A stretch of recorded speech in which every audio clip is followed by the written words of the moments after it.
किसी गांव में एक साधु रहा करता था। वह जब भी नाचता था तभी बारिश होती थी। इसलिए गांव के लोगों को जब भी बारिश की जरूरत होती तब यह लोग उस साधु के पास जाते और उनसे अनुरोध करते कि वह नाचे। और जब वह नाचने लगते तो बारिश जरूर होती थी। कुछ दिनों बाद 4 लड़के शहर से गांव में घूमने आए। जब उन्हें यह बात पता चली कि किसी साधु के नाचने से बारिश होती है तो उन्हें यकीन नहीं हुआ। शहरी पढ़ाई लिखाई के घमंड में उन्होंने गांव वालों को चुनौती दे दी कि अगर हम भी नाचेंगे तो बारिश होगी, और अगर हमारे नाचने से बारिश नहीं हुई तो साधु के नाचने से भी बारिश नहीं होगी।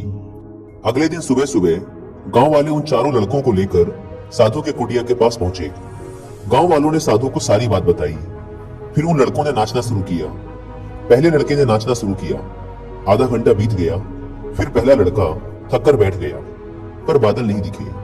कुछ देर बाद दूसरे लड़के ने नाचना शुरू किया और 1 घंटे बीतते बीतते वह भी थककर बैठ गया।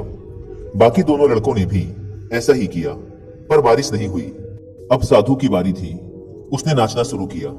1 घंटा बीत गया, पर बारिश नहीं हुई। साधु फिर भी नहीं रुका, वह नाचता ही रहा। नाचते नाचते 2 घंटे बीत गए, पर बारिश नहीं हुई। 4 घंटे बीत गए, पर बारिश नहीं हुई। लेकिन साधु तो रुकने का नाम ही नहीं ले रहा था। धीरे धीरे शाम ढलने लगी कि तभी बादलों की गड़गड़ाहट सुनाई दी और थोड़ी देर बाद जोरों की बारिश होने लगी। यह देखकर चारों लड़के दंग रह गए और तुरंत साधु से क्षमा मांगी।